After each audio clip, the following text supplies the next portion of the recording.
Hello everyone. तो अब chain Miao जिंग को अपने साथ वही डिजर्ट्स पैक करा कर एक रूफ टॉप पर लेकर जाता है। वो दोनों बैठकर आराम से खाना खाते हैं और वो उसे कुछ समझाने की कोशिश करता है। कहता है कि सारे पेरेंट्स इस दुनिया में आइडियल नहीं होते, कुछ पेरेंट्स हमारे जैसे भी होते हैं और ऐसे पेरेंट्स के होते हुए हमें दुश्मनों की कोई ज़रूरत नहीं है और हमने खुद को खुद ही संभालना है। तुम भी इन पर रिलाय ना करना, बल्कि अपने फ्यूचर के बारे में सोचना और अच्छे से स्टडीज करना। और साथ ही साथ वो उसे ये भी बताता है कि मैंने भी अपने फ्यूचर के बारे में कुछ सोचा है। मैं पुलिस एकेडमी ज्वाइन करना चाहता हूँ, एप्लीकेशन दे दी है और फिजिकल एग्जामिनेशन की तैयारियां कर रहा हूँ। मियाओ जिंग थोड़ी देर उसके पास बैठती है, उसका मन हल्का हो जाता है और फिर उसके बाद वो उसे वापस घर तक ड्रॉप करके आता है। लेकिन आज उसने उसे सीधे रास्ते से नहीं बल्कि एक नया ही रास्ता सिखा दिया था। कहने लगता है कि एक दो दफ़ा ये यूज़ किया तो मिनटों में ऊपर पहुंच जाओगी, और वो भी अपनी मम्मी को फेस किए बगैर खिड़की के ही थ्रू ऊपर पहुंच गई थी। चैन ये आजकल बहुत प्रैक्टिस कर रहा था रनिंग की, और वो अपने स्कूल में बहुत हैंडसम था, इसलिए बहुत सी गर्ल्स का क्रश भी बना हुआ था। वो लास्ट ईयर तक तो पहुंच गया था, लेकिन फिर भी बहुत सी लड़कियां थीं जो अभी तक उसे पाने में नाकाम रही थीं। लेकिन एक दिन वो देखती हैं कि जब वो प्रैक्टिस कर रहा है तो उसे देखने के लिए मियाओ जिंग आई है, जो उसे कुछ बुक्स एक्सचेंज कर रही थी। उसे देखते ही तीन गर्ल्स थीं जो कि बुली टाइप की लग रही थीं। वो उसे जेलस होती हैं और उसे रोक कर कहने लगती हैं कि हमसे तो इसने कभी बात नहीं की और तुम दूसरे स्कूल की होकर हमारे स्कूल के हक पर अपना अधिकार जमाने के लिए आई हो। मियाओ जिंग बहुत कहती है कि मैं उसकी फैमिली मेंबर हूँ, लेकिन वो गर्ल्स उससे लड़ती हैं उससे पहले ही चन ये वहाँ पहुंच जाता है और मियाओ जिंग को प्रोटेक्ट करके ले जाता है। लेकिन उन गर्ल्स ने तो जैसे मियाओ जिंग से दुश्मनी अपने दिल पर ही ले ली थी। वो एक दफा चन ही के साथ बैठकर खाना खा रही थी कि इतने में वो गर्ल्स भी वहाँ पर आ जाती हैं। पर चन ही को सब पता था। उसने मियाओ जिंग को प्रोटेक्ट फील कराने के लिए और उन गर्ल्स को भगाने के लिए कुछ और ही गर्ल्स को पैसे देकर वहाँ पर बुला लिया था, जो सारी की सारी सीट्स को ऑक्यूपाई कर लेते हैं। और बस उन्हीं को ही चेनजी जब कोई घास नहीं देता तो उन्हें बहुत इंसल्ट फील होती है और वो निकल जाती हैं। चेनजी और मियाओ जिंग की दोस्ती अब काफी आगे तक बढ़ चुकी थी। वो कभी कभी खिड़की पर पहुंचता था, उसे कोई खाना देता था या उसकी फेवरेट चीज, और फिर वहां से चला जाया करता था। और फिर एक दिन जब मियाओ जिंग स्कूल में थी तो उसके पास योंग आया था, जो कि चेनजी का बहुत अच्छा फ्रेंड था। वो कहने लगता है कि आज उसका फिजिकल एग्जामिनेशन का टेस्ट है, उसकी पूरी तैयारी है, बस वो घर से कुछ डॉक्यूमेंट उठाने के लिए गया था लेकिन लौटा नहीं है। लेट हो रहा है, तुम हमारी हेल्प करो, तुम्हारे पास चाबी है ना। और बस मियाओ जिंग को तो उसकी और उसके डैड की सारी सिचुएशन पता थी। वो डर जाती है और तुरंत ही उसे बचाने के लिए घर की तरफ जाती है। वो लोग घर का दरवाजा खोलते उससे पहले ही वो देखती है कि नीचे डैड पहुंच चुके हैं। अब वो योंग को अंदर भेजती है, जो कि अंदर जाकर बंधे हुए चेन जी को रेस्क्यू कर लेता है और फिर उसे भगाकर वो पीछे के रास्ते से निकल जाते हैं। लेकिन मियाओ जिंग इस सारा समय सबसे बड़े खतरे को मोल लेती है, और वो ये था कि वो डैड को किसी न किसी बहाने से कोई ना कोई बात में अटका कर रोके रखती है, ताकि वो अंदर जाकर चैन जी को एंड टाइम पर पकड़ ना सके और वो अपना एग्जाम देने के लिए पहुंच जाए। लेकिन उस साइकोपैथ को इस तरह से रोकना बहुत ही मुश्किल काम था। उसकी दुश्मनी बहुत बुरी थी और इन दी एंड डैड को भी पता चल जाता है कि मियाओ जिंग ने ये जानबूझकर किया था चेनजी को भगाने के लिए। चेनजी बेचारा भागता भागता पहुंचता है अपने टेस्ट के पॉइंट पर, लेकिन जैसे ही वो पहुंचता है तो पता चलता है कि उसके फ्रेंड ने वहां के लोगों को रोकने की बहुत कोशिश की थी, लेकिन इन दी एंड पुलिस वाले उसे फेल करके वहां से चले गए थे। बेचारे चेनजी का बहुत बुरी तरह से दिल टूट जाता है। ये उसका डैड था जो उसका अपना दुश्मन बन चुका था। अब वो घर वापस पहुंचता है अपने डैड से बदला लेने के लिए, उनसे थोड़ी आर्ग्यू करने के लिए, लेकिन वो कहने लगते कि तुमने मुझे मजाक समझ रखा है क्या, चुपचाप बैठकर खाना खाओ। अच्छा हुआ तुम्हारा टेस्ट नहीं हुआ और मैंने बिल्कुल ठीक किया, तुम्हें ट्रैप करके तुम्हें बांध लिया, क्योंकि तुम पुलिस में नहीं जाओगे बल्कि तुम मेरी तरह से पावर डिपार्टमेंट में जाओगे। वो खुद सरकारी नौकर थे और चाहते थे कि उसी के ही डिपार्टमेंट में उसका बेटा भी काम करे, लेकिन वो कहता है आप मुझे समझे नहीं, आपको पता है ना कि मुझे इलेक्ट्रिसिटी से डर लगता है, फिर भी आप मुझे वहां भेजना चाहते हैं, कैसे बाप हैं आप। ये सुनते ही डैड गुस्से में आ जाते हैं। फिर से बचपन की तरह उसे इलेक्ट्रिक शॉक देने के लिए तारें ढूंढ रहे थे कि अब चंजी जवान हो चुका था। वो उनको ही नीचे गिरा लेता है और एक चीज उठाकर उनको जैसे मसलने ही वाला था कि इतने में उन्हें धमकी देते हुए वहां से वो चीज फेंकता हुआ निकल जाता है। कहता है कि आइंदा से मुझे इस तरह से डराने की कोशिश मत करना।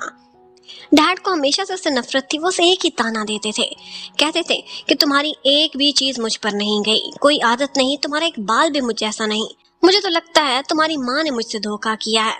पता नहीं मैं किसको पाल रहा हूँ। बस यही वो नफरतें थीं जो चेन जी के अंदर एकदम नफरतों का बीज बोते बोते पूरा पेड़ बन चुकी थीं। और फिर थोड़ी ही देर बाद हमें पता चलता है कि नेक्स्ट ही डे मिस्टर चेन हॉस्पिटल में एडमिट थे। उनको ब्रेन हैमरेज हो गया था। अपने बेटे से लड़ाई के बाद उन्होंने कुछ ज्यादा ही ड्रिंक कर लिया था और वो सीढ़ियों से नीचे गिर गए थे। उनके सिर पर बहुत घातक चोट आई थी। और इसके साथ ही मियाओ जिंग की लाइफ में भी एक बड़ी मुसीबत आ गई थी। उसकी मम्मी वे, वो जिस कंपनी में काम करती थी, उसने बहुत से लोगों को शहर में लूट लिया था। वो स्कैमर्स की कंपनी थी और इन्वेस्टर्स अब उनके पीछे पड़े हुए थे क्योंकि वो बहुत से मासूम लोगों का पैसा लेकर भाग चुके थे। लोग उसकी मम्मी को कौन आर्टिस्ट बोल रहे थे। उसकी मम्मी घर जाती हैं, हर तरफ देखती हैं, लेकिन सोचती हैं कि ये चंद कितना कंजूस था। पता नहीं इसने अपनी सारी सेविंग्स कहाँ रखी हुई हैं। लेकिन इन दी एंड उन्हें उनके घर के कागज मिल जाते हैं जो वो चोरी छुपे छुपा ही लेती हैं। चैन जी को जब ये सारा कुछ पता चलता है, मियाओ जिंग हॉस्पिटल में थी। उसने चैन जी को बुला लिया था कि अपने डैड की इंश्योरेंस लेकर आओ ताकि उनके मेडिकल का खर्चा बर्दाश्त हो सके। और चैन जी भी बहुत नरम दिल का था, वहाँ पहुंच ही जाता है। आंटी तो उसे बहाने बहाने से सुना रही थी कि अपने डैड का खर्चा खुद बर्दाश्त करो, वो तुम्हारा सगा बाप है। और उन दोनों को वहाँ छोड़कर वो अपने इश्यूज निपटाने निकल जाती हैं। यहाँ पर एक पॉइंट आता है कि जब डैड की कंडीशन बहुत खराब हो जाती है, उन्हें बचाने के लिए उन्हें इलेक्ट्रिक शॉक दिया जा रहा था। और ऐसे समय पर मियाओ जिंग सामने आकर खड़ी हो जाती है क्योंकि वो नहीं चाहती थी कि चैन जी उसका बचपन का फोबिया जाग उठे ये सीन देखने के बाद। और फिर इन दी एंड डॉक्टर्स आते हैं और चैन जी को बताते हैं कि तुम्हारे डैड का ब्रेन डेड हो चुका है। अगर चाहो तो मशीनों के थ्रू उनके शरीर को जिंदा रख सकते हो, लेकिन हम ये रिकमेंड नहीं करते। और फिर फाइनली इस तरह से मिस्टर चैन का भी दी एंड हो ही जाता है। जब वो आखिरी सांसें भरते हुए अपने डैड को देख रहा था तो चैन जी की आंखों में आंसू आ जाते हैं। बेशक उन्होंने सारी जिंदगी उस पर जुल्म किया था, लेकिन फिर भी थे तो वो उसके डैड ही। पर वो जानबूझकर खुद को स्ट्रांग दिखाता है और मियाओ जिंग से कहने लगता है कि डैड की जो भी सेविंग्स है उनके थ्रू मैं एक बिजनेस स्टार्ट करूंगा। पुलिस में जाने का चांस तो उन्होंने मेरा गंवा दिया है, अब इसी तरह से ये इसका अजाला करेंगे। लेकिन चैन जी अपने डैड के मरने के बाद तब तक इनहेरिटेंस पर अपना हक नहीं समझता था जब तक अपना डीएनए टेस्ट नहीं करा लेता। और उससे साबित हो जाता है कि सारी जिंदगी उसके डैड गलत समझते रहे थे। वो अपने डैड का ही बेटा था और बस इस गलत फहमी में वो सारी जिंदगी टॉर्चर खाता आया था। अब डैड के फ्यूनरल के दिन जब उनकी कब्र पर चैन जी और मियाओ जिंग दोनों खड़े हुए थे तो मिस वे भी वहां पर अपनी शक्ल दिखाने के लिए आती है, लेकिन बस फॉर्मेलिटी पूरी करने के लिए ही। अपनी बेटी को साथ ले जाना चाहती थी, लेकिन उसकी बेटी ने साथ जाने की बजाय चैन जी का साथ ही चुना था। वैसे आजकल मम्मी पर बहुत ही बुरे हालात आए हुए थे, हर कोई उसे तलाश कर रहा था और डेप्ट कलेक्टर्स उनको जगह जगह ढूंढते फिर रहे थे, घर पर, शॉप पर। बस उन्हें जिंदा या मुर्दा हर हाल में मिस वे चाहिए थी अपने पैसे निकालने के लिए। और ये सारा कुछ मियाओ जिंग को भी सहन करना पड़ता है। उधर चैन जी को ऐसा लगता था कि जो बिलियर्ड हॉल है ये बहुत अच्छा चल रहा है, इसका बिजनेस मैं जानता भी हूँ, तो क्यों ना मैं यही खरीद लूँ। तो बस उसने यही फैसला किया था कि अपने घर को मॉर्गेज पर रखकर वो इसके किस्तें अदा करता रहेगा। जबकि उधर मियाओ जिंग को और उसकी मॉम को फिक्र हो रही थी कि अब मिस्टर चैन इस दुनिया में नहीं है, वही एक कड़ी थे जो इन दोनों फैमिलीज को जोड़ते थे। तो अब उन्हें अपना नया ठिकाना ढूंढना पड़ेगा। लेकिन मियाओ जिंग को जाते जाते चैन ये कहकर रोक लेता है कि वैसे भी मैं यहाँ ठहरता नहीं हूँ। जब तक तुम खुद को खुद ही स्टैब्लिश नहीं कर लेती तब तक तुम यहाँ रह सकती हो, बिल्कुल फिक्र ना करो, मैं कोई भाड़ा नहीं लूंगा। और फिर एक दिन मियाओ जिंग की जिंदगी अपसाइड डाउन हो जाती है जब वो स्कूल में थी और उसे अपनी मम्मी की कॉल आती है। वो उसे कह रही थी कि आधे घंटे में तुम्हारे स्कूल के बाहर मेरे बॉस पहुंचेंगे, उनके साथ बस स्टेशन पर आ जाना, हम ये शहर छोड़कर जा रहे हैं। वो किसी और को भी लूट चुकी थी और अपनी बेटी समेत यहाँ से भागना चाहती थी। उन्हें अपनी बेटी की पढ़ाई की, उसके एग्जाम्स, उसके फ्यूचर की कोई परवाह नहीं थी। मियाओ जिंग तो परेशान थी कि ये सब हो क्या रहा है, उसे तो कोई डिटेल्स भी मालूम नहीं थी। लेकिन फिर हमें पता चल ही जाता है कि अब उस मिस वे ने नई वारदात कौन सी की थी। एक्चुअली ये वारदात उसने किसी और के साथ नहीं बल्कि चैन जी के साथ ही की थी। वो जब अपने घर को मॉर्गेज पर रखना चाहता था तो उसे पता चलता है कि ये पहले ही मॉर्गेज पर रखा जा चुका है और इसके पैसे वे निकलवा कर यहाँ से भागने की कोशिशें कर रही है। उधर मियाओ जिंग जब स्कूल से बाहर पहुंचती है तो देखती है कि बॉस उसे पकड़कर लेकर जा रहा था, लेकिन उसी समय चैन जी भी मियाओ जिंग को तलाश करते हुए वहां पहुंच जाता है और फिर और लोगों को भी जमा कर लेता है। और इस तरह से जब एक पुलिस वाला पहुंचता है तो बॉस डर के वहां से भाग जाता है और मियाओ जिंग को अपने साथ नहीं ले जाता। चेंजी उससे बार बार पूछ रहा था, तुम्हारी माँ कहाँ है, वो किस शहर जा रही है, तुम्हें अपने साथ कहाँ ले जाना चाहती थी, उसने कुछ तो बताया होगा। लेकिन बेचारी मियाओ जिंग को कुछ पता नहीं था। वो उसके साथ जाती है, बस स्टेशन पर जगह जगह उसे तलाश करने की कोशिश करती है, बस के अंदर जाकर तलाश करने की कोशिश करती है, अनाउंसमेंट तक कराती है, लेकिन उसकी माँ का कुछ अता पता नहीं था। वो पैसे लेकर ऐसे गायब हुई थी जैसे गधे के सर से सींग। और बस इस समय चैन जी भी बहुत गुस्से में था। वो मियाओ जिंग को एक दो सख्त बातें कह देता है। ऑफ कोर्स पहले उसका फ्यूचर उसके डैड बर्बाद कर गए थे और अब उसकी ये बिना नाम की स्टेप मॉम भी। और मियाओ जिंग बेचारी वो भी परेशान थी। इस सब से उसका कोई लेना देना नहीं था, पर यही दोनों थे जो सफर कर रहे थे। चंजी बेचारे की फाइनेंशियल कंडीशंस, उसका फ्यूचर सब कुछ दाव पर लग चुका था। उसे लगता था कि अब उसका और कोई सहारा नहीं, इसीलिए उसने आगे की स्टडीज भी छोड़ दी थी। जबकि उधर मियाओ जिंग बेचारी, उसके पास कुछ भी नहीं बचा था। रहने को वो चेनयी के घर पर रह तो सकती थी, लेकिन उसका मन नहीं मानता था। अब वो ऐसा करती है कि एक हॉस्टल में शिफ्ट हो जाती है। स्कूल के बोर्डिंग का बहुत खर्चा था। जो एक कार्ड उसकी मम्मी उसे देकर गई थी, उससे सिर्फ एक ही सेमेस्टर की फीस अदा हो सकती थी, वो उतना पे कर देती है। चेनजी इधर उधर बहुत हाथ पैर मारता है। पैसे पूरा करने के लिए वो बहुत जोर लगाता है, लेकिन कहीं पर भी उसकी किस्मत सही से नहीं चल रही थी।